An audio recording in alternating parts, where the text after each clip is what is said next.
who better than a woman to know what other women want? Your parents both survived the Holocaust and then communism. You know, I lived the American dream. I went for it. Communism showed you that women can do anything. That's really how OPI started. It's the most amazing story of all time. I said, what the fuck? How much did you sell it for? It was $1 billion.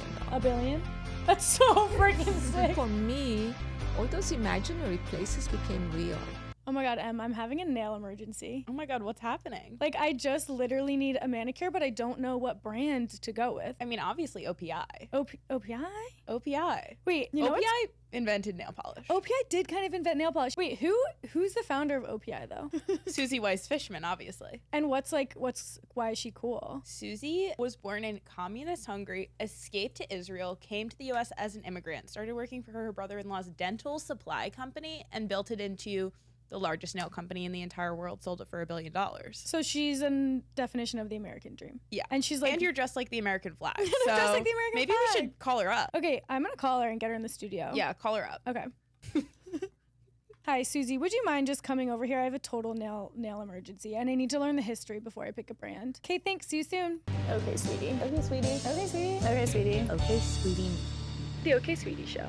I couldn't be more. I really am so excited. I finished your book last night. I don't know if it's because I'm getting because I got my period or something, but I literally was like bawling.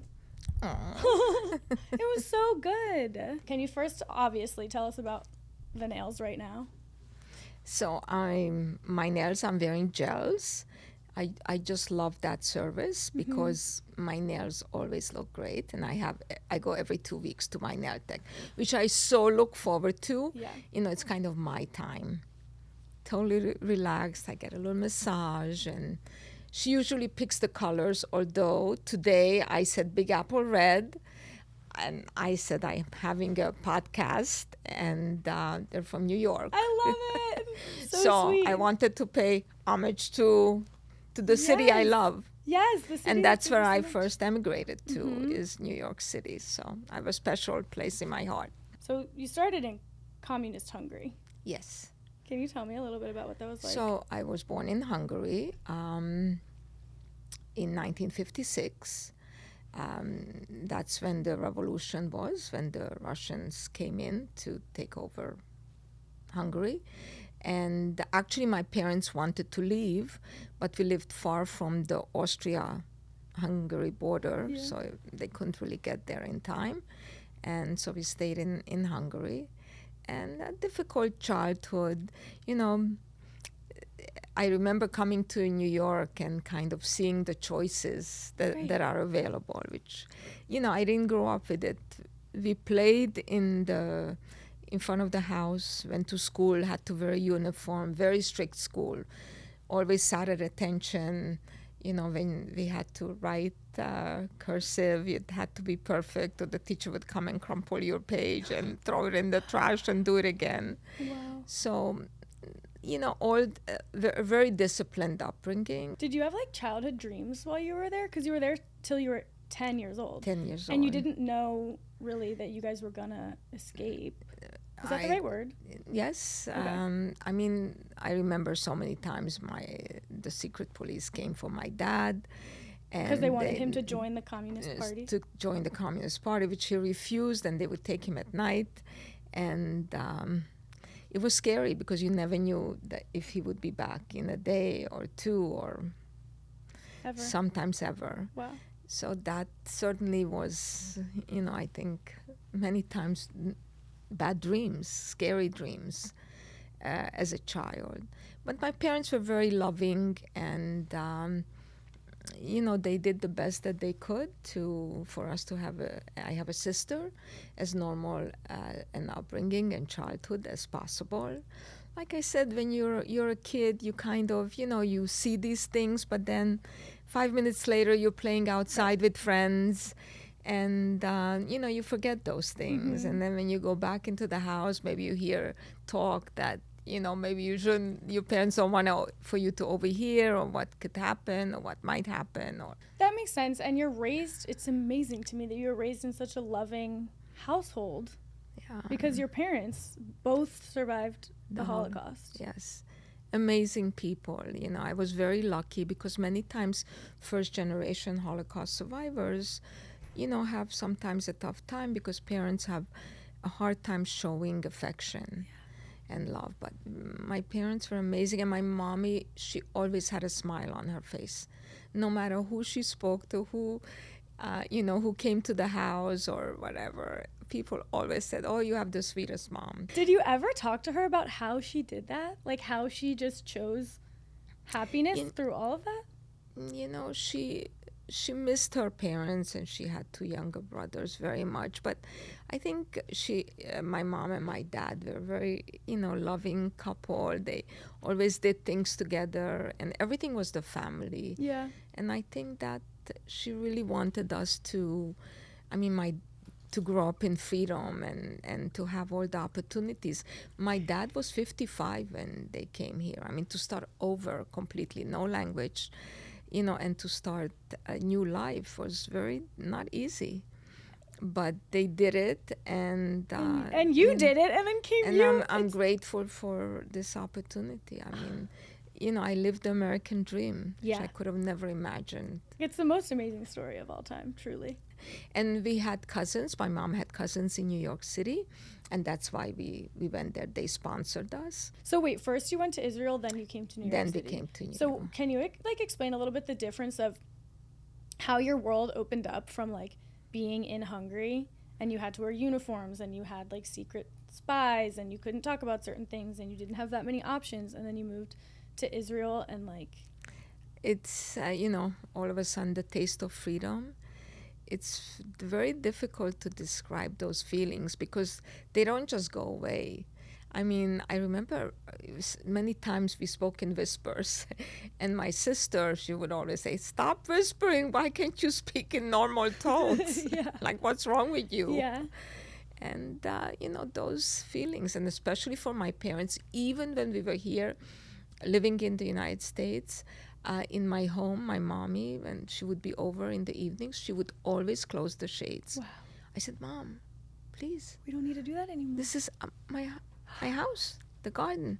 And my mom closed the shades. That's the whole thing with your story, is that you guys, your family came from such the hardest thing that's ever happened in human history, and then communism, and you guys escaped, but you were full of love, and you seemed like you were so full of possibility and hope, and I just I live my life with gratitude. Yeah. And I really am grateful for every day, and and sense of humor for me is very important to get through a day and get through business and get through life. You have to have a sense of humor. Totally. And I knew that there was no other way to succeed but to work hard. Yeah. And whatever job available, I worked for this family for a long time as a babysitter, mother's helper. But it wasn't so much. It was, we did how we grew up. Also from communism too, the discipline and the hard work. Right. And my parents were always hard workers, so we just followed that rule. It wasn't choices. Yeah. There wasn't any choice. So it's kind of was. It's just what you did. We did it because. And didn't you say too in your book, communism showed you that women can do anything? Absolutely. And, people think it's funny when I say it. It's but awesome. In communism, most men were drunk. They drank. Women did everything. Women were the doctors. Women were the researchers or anything. You could be anything. It was never people, when they asked me, oh, how do you feel as a woman entrepreneur? And what else? And I said, well, I don't really have, any of those things to necessarily tell or reply. I didn't know how to reply to those questions because I never felt that way or had any of those hardships where I wasn't. Yes, sometimes people made fun, but I never paid attention, to be honest, to those things. I worked hard. I prepared for every meeting. I studied before I arrive always. Even now, I arrive 15 minutes at least before. Mm-hmm, me too. And, kind of collect my thoughts if I need to or things like that, and to be so prepared. And, yes, sometimes people say, oh, she's a woman. And I'm like, okay, and? And? Right, because it was at the time that you got into the nail business, it was ran by men. Totally by men. Which is crazy, kind of. Right, but I said I recognized immediately that there was something miss. Yeah. And who better than a woman to know what other women want? What a concept. And, be authentic. I always tell when I speak to young people, be authentic, be generous, and be humble. It really goes a long way. Niceness, just niceness. Right. It's like that easy. We have to tell all the people how OPI started too. It's really a very unique story in the Yeah. professional beauty industry. We started actually my brother-in-law bought a dental supply company, and we realized that artificial nail extensions called acrylic nails, very popular in the early 80s, was the same material as making dentures. And we took the liquid and powder and the primer, which was kind of an adhesive agent, and formed an artificial nail extension on your own nails with a form, and it would harden from the oxygen in the air. So it was a monomer, a polymer, and you shape the nail to the length that you desired. Yeah. And in a professional salon. Right. And then you painted polish over it or kept them natural. And we met a polymer chemist he was working in special effects in the movie industry. He put together this formula so that it would give enough time for the nail technician to shape the nail before it got hard, because that would be a disaster. How did you find the polymer chemist? It's a very random thing. Because he came to the dental industry to buy some material For the special effects. And we started, talking. And then he was also from the East Coast, I remember, and it was just a great thing because he was super smart and he knew what exactly we wanted. And then we put a rubber band on the 3 bottles, and I went up and down Ventura Boulevard, which is in the San Fernando Valley, and dropped it off at nail salons and said, please try it and I'll be back. And I went back 2 weeks later, and there was only one question: where can we buy it? And that's really how OPI started in the professional nail business. And then we expanded the line to include other items for the service of a salon's business. And in we wanted to grow and really to get to the consumer. So it started as acrylics. Yeah, acrylics, brushes, The files. best acrylics on the market. Totally. Yeah. And how can we grow the business? How can we expand and go directly to the consumer so she will recognize OPI? Because when you went into a salon, there were other companies doing similar products.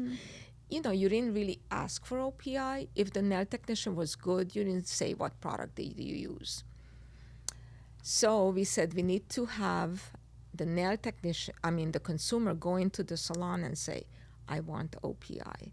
And for that, she needs color, nail polish. And we looked at the category. It was just like a color and a name. Yeah, it was like red 5, blue 6. Exactly. Not even blue, mauve in those days. How many years into OPI was this idea? About 8 years. Okay. And it was like you guys were killing it with the acrylics. And yes, then you were we're like, doing let's great. expand. When this opportunity came with OPI, I was filling bottles. I had a high school kid who came after school to help me put labels on the bottles. My parents came from New York filling bottles. I love it. That's my favorite thing. I think that if women knew that the OPI nail polish that they had on their nails was being filled by you, like in the warehouse by yourself, that's so cool. So really, I always say being an entrepreneur is amazing, but sometimes you have to wear, it's not always glamorous. You wear many hats. Yeah. And then, kind of as the company grows, I grew and then kind of went on the creative side. So after that, and nail color, we looked at the category, as I mentioned, and it wasn't sexy, aspirational, or fun. It was very basic, a little bit boring. Revlon Professional was in every salon. Okay. Was Essie a thing at this time? Essie, not with nail polish, or not yet. What were they? Were they doing acrylics too? In the late, maybe a couple of years after us, Essie was also in the market. So we were. Was there ever like a rivalry? But a good one. Okay. Yeah, I like Essie. She's very nice, and we knew everybody in the industry, and the competition is always good as long as you're number one. Yeah, right. As long as you're number one, the competition's great. Right, keeps you on your toes. Yeah. And so my daughter, Starbucks was coming up and being popular, and Starbucks everywhere. And my daughter told me, Mom, can you pick up a Starbucks for me? Instead of saying, Mom, can you get me a coffee? So I go to Starbucks. So you clocked that. And I stand in line, and all of a sudden I hear all these people asking coffee with foam, no foam, 1 shot, 2 shot, dry, this. And I'm like, wow. People are making coffee personal. How amazing is that? I went in the back of the line. I listened more. I went back to the office. I said, George, my brother, I said, George, you're not going to believe it. Coffee, people are making coffee personal. They stay in this place. They sit around. They have coffee. It's amazing. I said, this is what we need to do with nail color. Make it personal to women. Allow nail color for them to be a part of self-expression. And I went to Starbucks every day. In line, finally I got a coffee, but just to check it out. Just to check and listen to people. Yeah. I was so amazed because coffee, black, you put something white in it. Is that what you like? Just black with cream? Now I love, of course. Yeah, I'm like a double shot frappuccino, like half sweet. Exactly. And there is something like that feels personal and like kind of bitchy in a good way when I order my coffee. Totally. That's like very special to me. Yes. That morning coffee is so special. Yeah. It's like so. And it's a ritual, which is like the same thing gets as nail your polish. day going the way you like it. So I went back to Starbucks for days and just listened to people, and I was amazed, and I said, what a brilliant idea. And then sometimes I would watch people sit, with their laptops, and then before they left, they got another coffee for the road. I'm like, now they sold 2 coffee. Yes, I thought it was the greatest invention. Wow. And then we started the OPI, the whole concept of having a color chart, which nobody in the industry had a color chart so that you could actually take home, study the colors, the names, all that. So when you went into a salon, you knew you wanted to try this color or that color. So again, something that personal, and then made it fun, seasonal collections, celebrity, movie, product collaborations. Was the Starbucks situation the catalyst to get into nail polish in general, or did you know that you were going to get into lacquer, right? Lacquer, and then you had the Starbucks revelation, and that's when you started doing the fun names. So we knew, as I mentioned, we wanted to grow the business, and we needed to grow into a new category. So nail color was that category. But after studying the category, we decided we're going to do it, but we just didn't know how. Okay. And Starbucks gave me the epiphany of how. Brilliant. How to do it, make it personal, fun, exciting, sexy.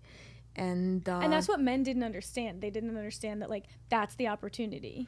Exactly. When I went with Dell Labs, we did a collaboration with them to make their laptops into one of, I think there were 28 shades that you could pick to put a laptop cover on your computer that was in an OPI shade. And people, this one executive came to OPI for a meeting and says, I really don't get this. And then they have always in Southwest or something in Austin, a concert. Yeah, we were just there, Southwest. Right, and they had a Dell booth. And the line was huge. And I remember being there, and he says, I get it now. It was unbelievable. We were the busiest place at that concert. Yeah, I'm sure. Because you guys were fun, too. Was that a consistent thing throughout your career that men were just kind of I don't get this? And it really, once we came with nail lacquer onto the market, it really took OPI to a whole new level, and we became a global company. When I think of the beauty industry, I often think of it as small, wanting to either make women smaller physically, or it's there's so much comparison, and it's just sort of gives me really bad anxiety because you want to look like other people, or you're influenced by other people so much. But you were this powerhouse in the beauty industry and the fashion industry too. Did that type of thing ever get to you? Never. I don't know. I didn't really. I always said, my PR person said, now, Suzi, could you not have put on some lipstick? I said, I forgot. I said, did I say something intelligent? He said, absolutely. I said, I rest my case. Like, I'm busy. What are they going to remember? My lipstick or what I said? Right. I mean, in the beginning, I had to dress very conservative, always a blazer with a pair of pants. Yeah. Or a skirt. Yeah. But my nails, I could put color on, and that was And that like was- a little rebellion. Yeah, like a little rebellion. That's so cool. You're like very clearly in it for the women to be like, Always. I see women's potential and I want to give them like a little bit of flavor and fun. And freedom to freedom. self-express. Yeah. That was so important, and I preached it when I spoke to, women's groups or in my own company or at business schools. I love for women to walk away and feel more confident. Mm-hmm. I was lucky. I was very fortunate to be able to do that, but it's very important to me. I really love other women, and I love to see women succeed. Do you feel like you overthink stuff? Do I overthink things? Absolutely. Do you? You don't seem like it Yeah, you don't seem like it at all. No. I'm like, there's one thing about me. I'm an overthinker, but you're just kind of like, But certain things, certain things in one way, I let go of things and I try to be, but when it comes to myself, maybe I a little bit overthink things. Yeah. It comes with age as well. overthinking, you think? Yeah. No, don't tell me that. I can't possibly overthink more. Although I do worry about when I have kids, because I already feel pretty bad guilt sometimes. I'm kind of grappling with it. But when I have kids, I'm like, will I be able to I have handle to tell the you one guilt? thing. I'm Jewish. Guilt, I was born with guilt. Yeah, So that yeah. is, that's a non-negotiable for me. It's non-negotiable. I went to get like acupuncture. I had really bad pain in my, so she says, well, let me help you with with your stress. I'm like, why do you want to take away something that's so important to me? Like, why would you start with stress? Can you give me another word? Wait, tell me about that. Why? Don't take my stress away. That's what I have. She thought I was very funny. I said, okay. I always tell in every fun there's some truth, but yeah, I mean, I am who I am, and like I say, as you age, those things sometimes can help. Yeah. Yeah, totally. I mean, I would get acupuncture every week right now if I could. But you're like good at making decisions. But a big thing Decisions, you can just, especially in business. yeah. No question. And you know that when I buy things for myself, I have never ever returned anything. No way. Never. That's I crazy. return everything and then I forget to Never. return it. Yeah, yeah. So I just have all this stuff I don't like. I never ever returned Because anything. because you just because know when what I you buy like. it, I know it, and I never, I never ever returned anything I buy. That's What if you order iconic. it online and it, like, doesn't I don't. fit? You see, I don't. You don't buy online. I'm gonna Oh. That's I'm gonna kinda be my kryptonite. 70. My generation order online. No. But you're It's a keeping very rules, generational. How can we know, like, you seem that you really know who you are. You know your company, even though maybe you're an overthinker, it seems to me, I know you better than you know yourself, that you're not an overthinker. Did you ever do like therapy or like anything to Never. figure out It's stuff? such a waste of time to me. Like, why am I gonna sit with somebody and tell her, and she just nods? She doesn't say a word. Do you feel like you're in touch with your emotions? Absolutely. Do you feel like you're in touch with your unconscious motivators? I don't know. I am my unconscious motivator. I love that. But I do talk to myself sometimes. I do. Like, tell me, what do you say? I'm like, well, why did I do this? Why did I do this, Suzi? Why did you do this? Because it was the best decision at the time. It was, and sometimes you also have to realize that certain decisions, like I said, are time sensitive, and it was the best decision at that time. Have I made mistakes? Absolutely. But like my dad said, that train has left the station. Next, Yeah. you have to move on. Mm-hmm. Like, look, you study things, you make intelligent decisions. I mean, you prepare for certain things that, was everything sometimes spontaneous decisions, absolutely. Yeah. Like in color choices, yes, I studied trends, societal trends, fabric trends, decorating trends, fashion trends, to come up with certain shades. and made, like 10 iterations of a color. But then I said, okay, this one. Why did you choose that one? Because I said so. Because that's what I said. Exactly. Like, done. That decision was done. Yeah. Were you ever scared that it wasn't going to work? Yes, there's such a word in the beauty business as to anniversary a collection. Like, you had spring collection in 2025, and now has to be spring collection 2026. And financially, you made sure that you did as good or better Right. when you launching products that you had to anniversary at a certain time period. So yes, look, when you're in your own business, it's a gamble, but you have to do it. Was I scared? Not that much. I was very confident. Yeah. In what I did at OPI, I had huge confidence in myself. Yeah. Like, I approached each collection with the same discipline of how to start. If I had the first shade in the collection, I knew I was going. That first shade was always the hardest. Like, it was start that the collection? beginning. Yeah. Did you have the idea for the collection first, and then you had to come up with the shades, Yes, generally speaking? yes, always the destination first, and then which kind of was picked depending on the trends. Yeah. And then the colors, the first color, and then it just kind of, when I had 6 shades, I was like, yes, I'm happy. Usually it was a dozen shades. How'd you guys come up with the shades and the names? Also, can you describe for us like why the collections were so important and the way that it relates to women and like luxury and escapism? And the fashion industry too. Like, you were sort of operating a nail company like a fashion house. Yeah, like a fashion house. Like seasonal drops. Yeah, I mean, absolutely. Nail, fashion, nails. I always said, it's that, as I mentioned, the period at the end of the sentence of what you're wearing for nails.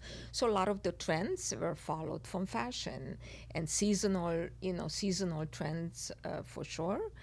I forgot what you were gonna. That was kind of a very long-winded question. I was gonna say first, the idea of the collections, because so much of your like your brand image about OPI was like luxury and escapism and glamour. And then I'll ask the other part. So, I mean, the seasonal collection, we wanted to take women traveling the world with us. That small luxury of escaping to some better place or different place. Many times people couldn't travel or go to, but with a bottle of nail lacquer, they could escape. You know how much I look forward to my nail services every 2 weeks? It's my time. It's my time. I love my nail technician. It's such a great couple of hours of me time. And it feels like you're treating yourself. Yeah, when my husband calls, I push ignore. Yeah, exactly. And then when you and your team are coming up with the colors and the names, what's the process? So the naming meetings were a huge kind of secret mystery of about OPI. Fun. We would sit. So I worked on the shades with the colorist together. Then I had 12 shades done, and we had the naming meeting, which was a core group of myself, George, from creative, from marketing, and then we always had guests, somebody from shipping, and somebody from customer service, or another guest from the company. And then we always had food that was representative of that city, country. It's so cool. Fun. About 8 hours, we would come up with a dozen names, or usually a couple of more, because we had to pass it by legal to make sure it was all good. No copyright or anything You're like right. that? And it was the funnest time. Honestly, we were so crazy, but we had so much fun. When we were done, it was just, everybody was looking forward to it. And when they were invited to a naming meeting, people were, oh my God. They're like, got it. And there was she's a lady who worked at OPI, now she's retired, Susan Pfeffer. Amazing, she worked in shipping, amazingly clever.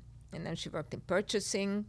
Did she get invited to the Always. Oh, that's so cool. She was unbelievable. You could be anyone in the whole company and get invited to the... Oh, that's fun. And Eileen, she ran customer service, another amazingly brilliant naming meaning. It was honestly, I miss those times. Although sometimes I get, once in a while, I get invited, but it's a little, it's different. You could probably go whenever you wanted, right? Of course. But you're like, I only need to get the invite. You know, we were just like crazy people. We had, honestly, I mentioned fun. You know, we had a great time. I'm sure. And eating and eating and eating.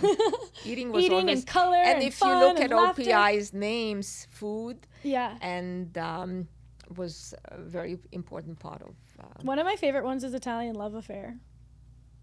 Who doesn't? Right? I remember going to Rome the first time, and I was in a restaurant. There was an ashtray, and it said Roma, and you know, in Italian. And the waiter comes over, who was absolutely adorable, and he says, "Signorina, you read it backward. It said amor." I said, "This is my country." Oh, that's so cute! Oh my gosh, I love it. I feel like we're the same that way. Like just the like little things of life, and we just like make them big. Oh my God, absolutely! I was so happy. I was so happy for the rest of the day. Yeah. Were you always able to escape? Like, is that something that was? What's your sign?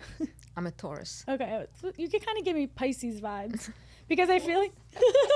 Jules is a Pisces, and she's like dying for every single day to also be a Pisces. So But I'm sure you have a Pisces in your chart, because like I will read a book, a fantasy book or a Suzi Weiss-Fischmann book, and I'm immediately transported into that world. Like it's so easy for me to just like have an escapist imagination. I love that too. Have you always been that way? Always.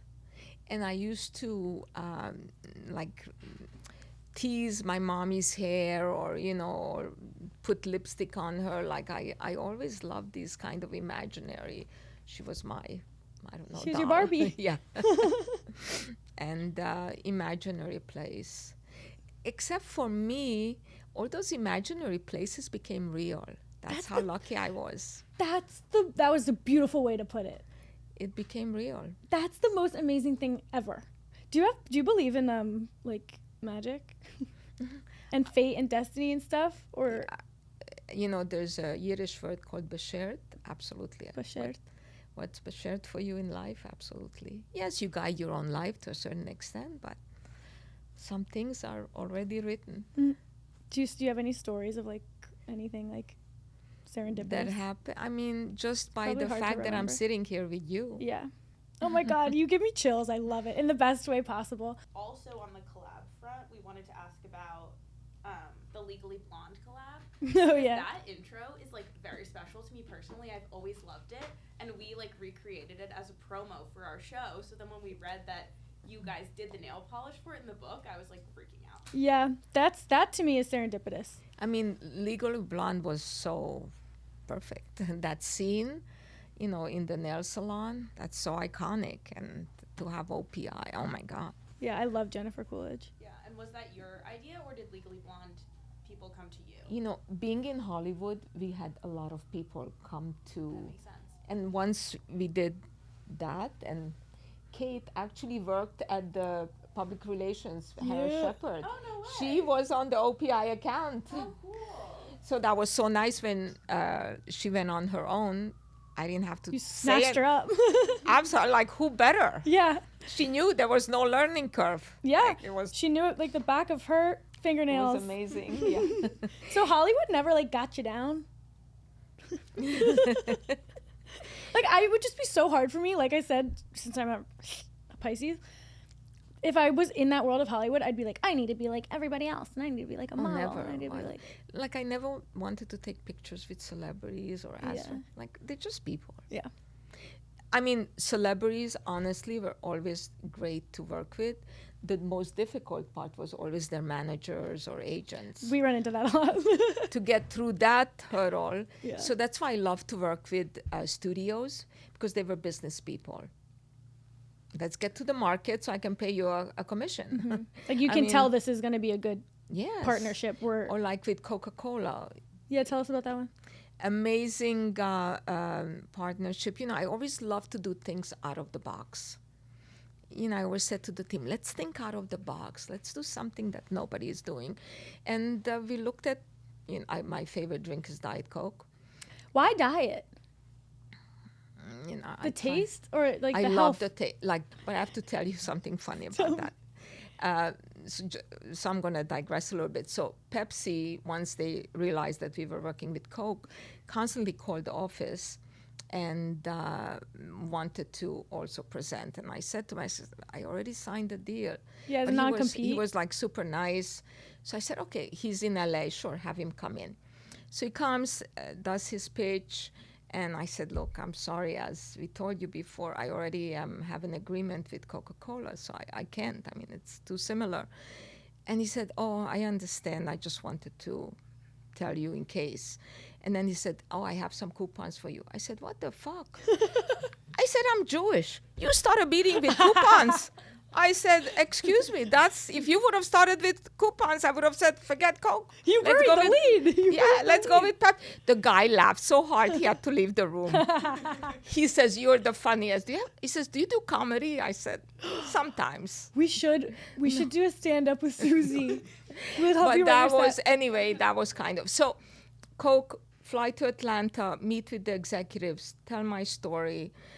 No slides, because I hate that. Then people look, they don't pay attention. And they said, yes, we want to do it. I mean, 2 companies that make people happy. Yeah. Happiness in a bottle when you drink Coke, a little sugar, always helps. Always helps. Or nail polish on your nails. And it was a $1 million campaign. It was amazing. Coke Red was the #1 shade. I did Diet Coke, Fanta, Sprite, you know, all their drinks. Yeah, that's so fun. It was such a great collection. Like I remember going to Brazil, where Coke is huge. In Mexico, you know, some of these countries, Coke is huge.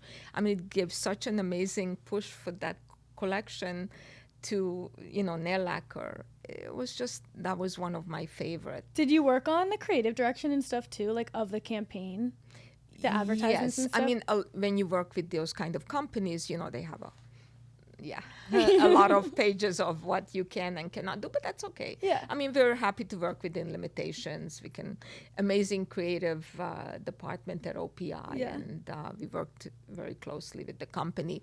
Or when we worked with Disney, Alice in Wonderland. Oh, that's probably amazing. I love that.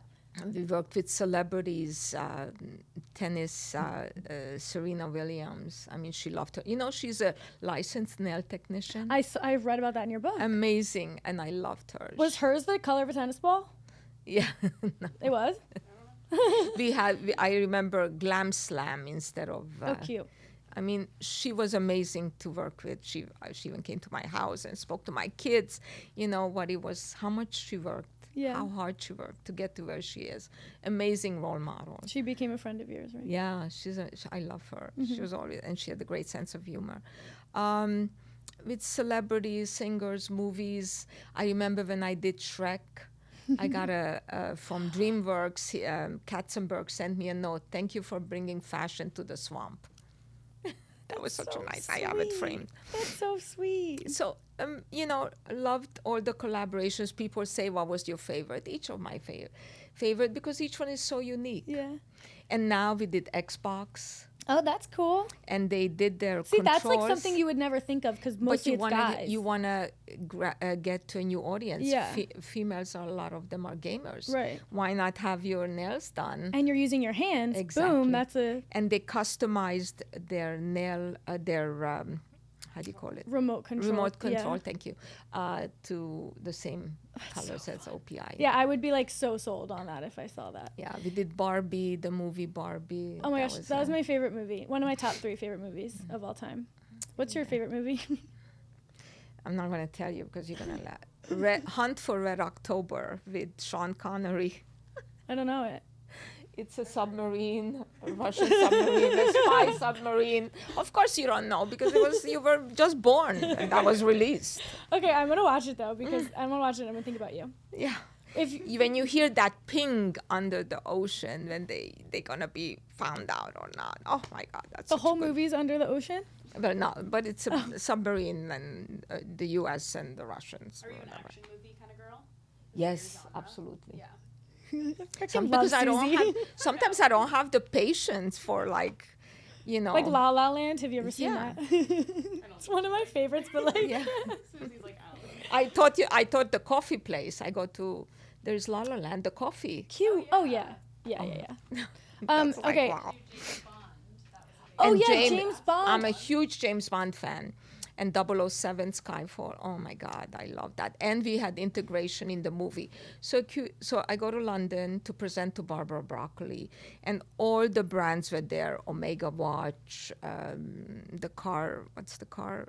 Aston Martin. Oh, yeah. And Who's Barbara Broccoli? She's the CEO Coke. of James Bond. I don't know that James Bond has. Or like she's a big dog Yeah. at James Bond. Barbara, you said? Barbara Broccoli. That's her father started bought the franchise. Okay, got Came it, from Italy, brought the franchise. Okay. And then he passed, so she inherited the whole Bond franchise, which she We sold should get her now. on the show. Yeah, that'd be cool. And so everybody had to present to her. So at breakfast in the morning, the champagne guy was there. Everybody, I was looked down on as the nail polish lady. I'm like, such snobs. Let's see. So my turn was just right after lunch, and I go up there. And you know what? The Coke guy probably worked for Pepsi the month before. Like, they didn't have the passion. Like, I believed in those colors. I was passionate when I presented. And then Barbara, when I was finished, I kind of was sitting down, and she said, come sit here.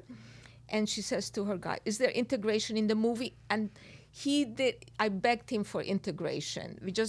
We can use the logo, whatever, but no integration. She said, do we have integration in the movie? I want to make sure. And of course, I said, oh, absolutely, Barbara. Absolutely, there's integration. And guess who sat next to her next to dinner when we had dinner that night? Me. And everybody was all of a sudden, oh, you have to come and visit my vineyard, the champagne dude. I'm like, buzz off. You're like, oh, now you want to talk to me, huh? Now everybody was. What were the colors for the James Bond? Like, I'm imagining a silver, a black, There was red, like the sexy ones. sexy red. And the underside of the Oh, yes. Oh, thank God for Wait, seeing- why don't we do more of that? Why That don't was we do so right. undersides? The under was gold. That was so good. People should do that We more. had so many nail technicians doing all the celebrities, and Judi Dench was amazing. And then she gets killed in 007 Skyfall, and I was at the premiere in London. I was sobbing, like crying so hard. And Harris telling me, could you stop? Could you just stop crying? I said, I can't. Like, no, I'm sorry, I'm feeling my emotions. Yeah, it was, oh my God, I love James Bond. Yeah, that's so freaking cool that you just like love those movies and then you're literally in them, essentially. Suzi, if you could describe your life in 3 words, what would they be? 3 words: gratitude, luck, and funny. It's amazing.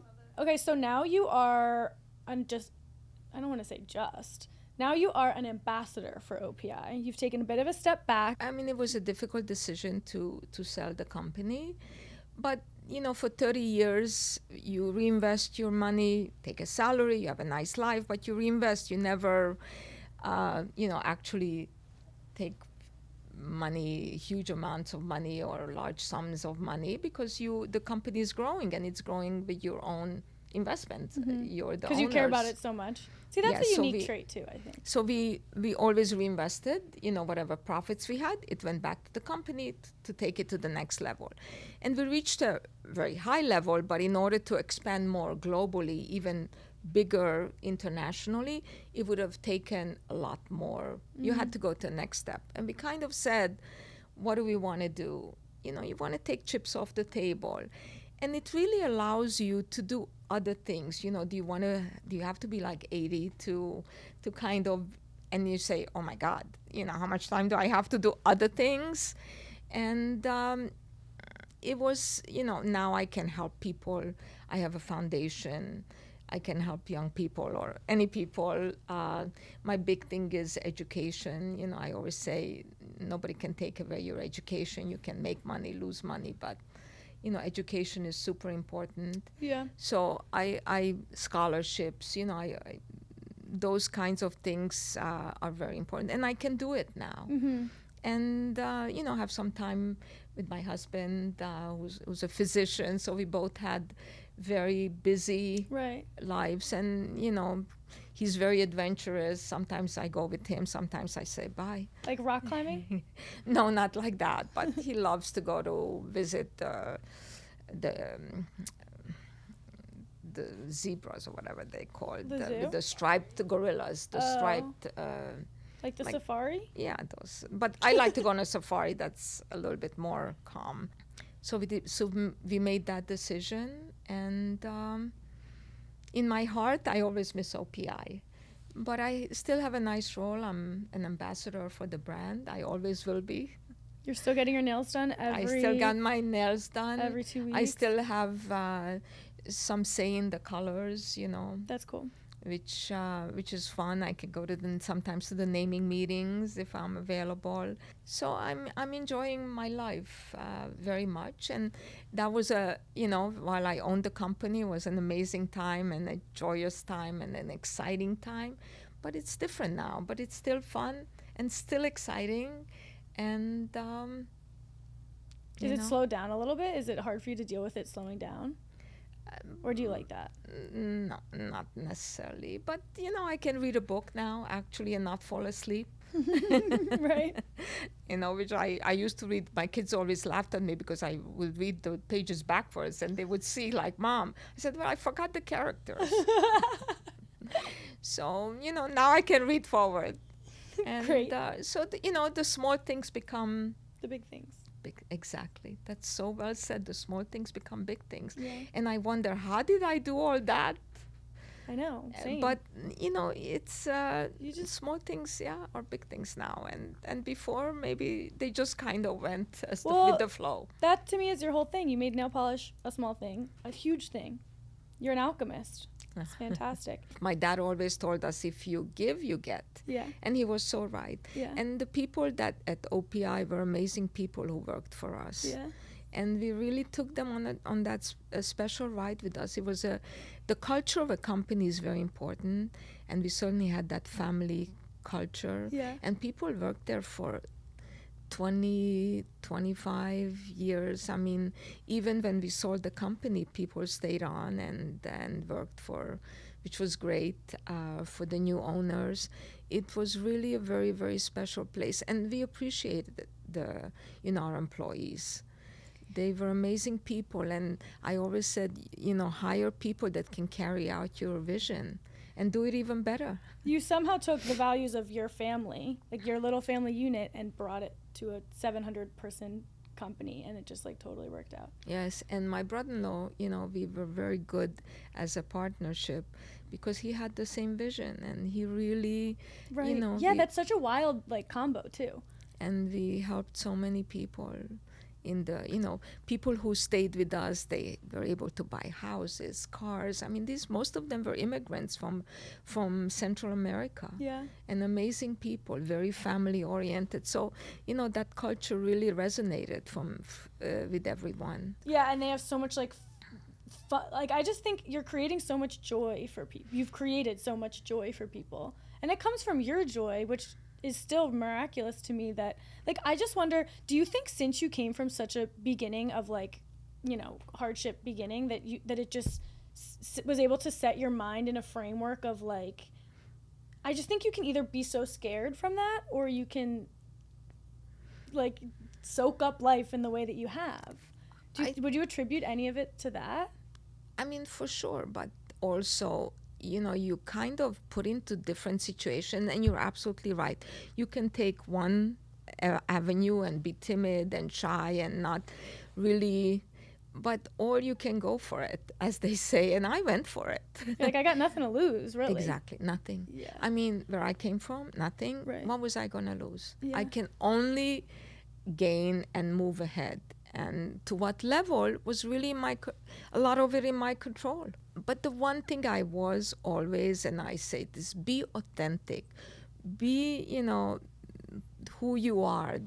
Because people see through phoniness. So we named our show Okay Sweetie because to us it represents any time that someone's okay sweetie, just dismissive or condescending. So what is your okay, sweetie moment? And you can think about it if nothing comes to mind right away. I mean, there were many okay, sweetie moments that I just kind of brushed off and I said quietly, which I don't want to say again, fuck you. But there was one time when we came out with You Don't Know Jacques from the France collection, and that kind of brought in the grayish trend. And I presented the shades at the naming meeting, and somebody picked it up and said, oh my God, Suzi made a color look like poop. I'm like, oh, you know what? They just find a good name and let's see how that poop sells. And it became the #1 shade. And it not only #1 shade, but it created the whole trend.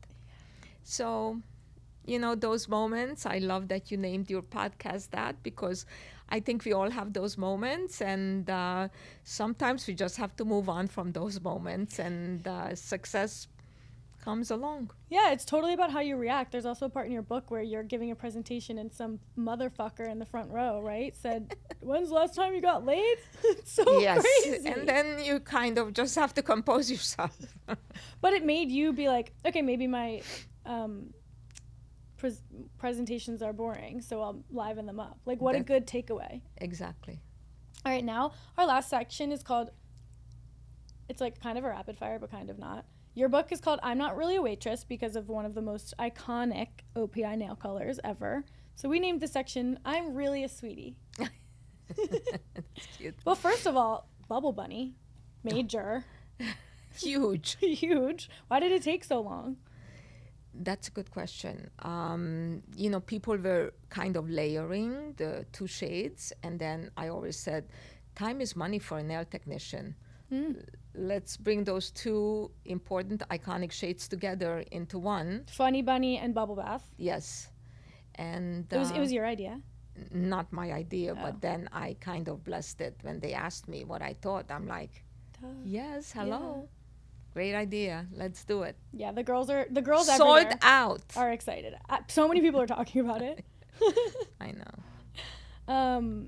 Well, I just wanted to tell you my favorite colors, and maybe if you have any stories about them. I'm not really a waitress. Why did you name it that one? I'm Not Really a Waitress. Went to a wedding at the Natural History Museum in Los Angeles. Black tie event. Sitting at the table, the waitress comes over, would you like some wine? Or can I pour you a glass of wine? I said, not yet, let me eat. Well, she proceeds to pour the wine, but as she was taking the bottle away, she put it in my lap. And I said, I'm so sorry, whatever. And she says, I have to tell you something. I'm not really a waitress. I'm an actress. I love that. That was such a Hollywood moment. Yeah. Such a Hollywood moment. And that was we were working on the Hollywood collection. Well, it's so funny because you could have taken that and been like, ugh, she's clearly not an actress. Like, she's just a waitress in her spare time. But instead you were like, oh my gosh, she's an aspiring actress. Like, this. Oh my God. Everyone should chase. That was such a Hollywood moment. Yeah. Dreams are worth pursuing. Yes. I don't do dishes. Oh my God. Because so many times I would say to my husband, I said, George, my husband's name is George as well, but confusing. I know. I said, George, I don't do dishes. My nails are done. What's wrong with you? So I thought every woman in America needs to have when we worked with the dishwasher company. Whirlpool, thank you. I said every woman in America needs to have a color like that on her kitchen counter. When somebody says dishes, I don't do dishes. You don't know how obsessed with that I am. We already talked about Italian Love Affair, Girl Without Limits. Which one? Girl Without Limits. It's self-explanatory. I think we're women, girls. We have no limits of what we can achieve. Brings a tear to my eye. Do you have any favorite colors you need to know explanations on? Now's your time. Could be the only time ever. What about Lincoln Park After Dark? Chicago collection. There's a park called Lincoln Park, and it's a little I guess there is a mystery to it at night when nice it gets way to dark. put it. And that's where it comes from. It's something real. When you sold the company, did you do like a last collection and you were like, sold it for $1 billion, guys. Here's the $1 billion. Like, oh yeah, I didn't even go out with a bang. billion-dollar color. Just name it that. Make it gold. No, we just continued. The next day, I showed up 7 a.m. as usual. How much did you sell it for? Sorry, I know I said I was going to tell It that. was $1 billion. $1 billion? That's so freaking sick.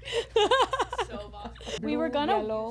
I was gonna paint my nails all different colors and make you guess them. But then you wrote in your book, people always come up to me and try to have me guess. Oh my God, I went to the doctor and then she takes her shoes off. I'm like, why is she doing this? And she said, can you guess? Like, I'm like, no, I'm here. You're my doctor. Why are you doing that?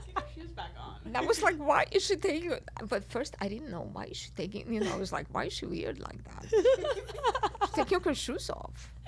Are you someone who always matches your nails and your toes, or you'll go different? No, not all. Do you ever do different colors on your nails? I used to do a lot of crazy things. Now I'm a little bit more, and I used to have nail art. When at work, they used to whatever the girls wanted. Yeah, fun.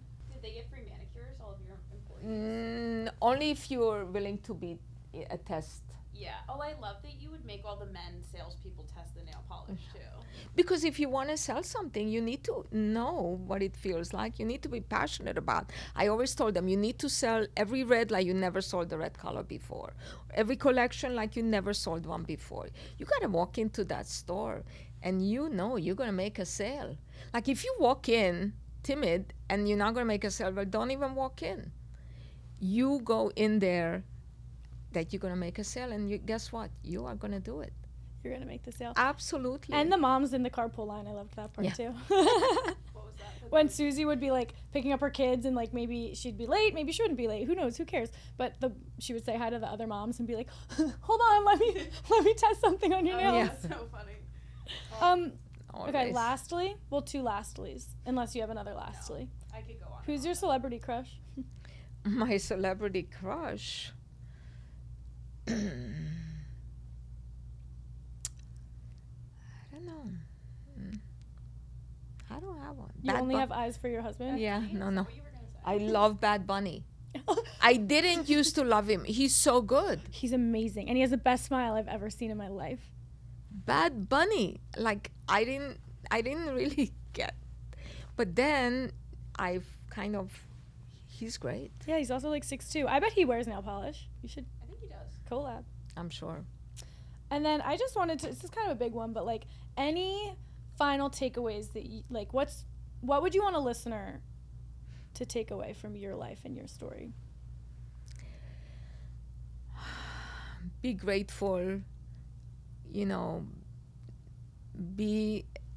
it's really important if you can have a mentor in whatever you're doing. I think that really helps. Did you have a mentor? My parents. Yeah.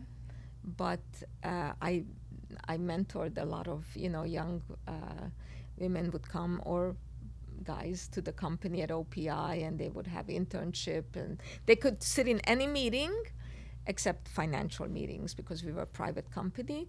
But I love doing that. Mm-hmm.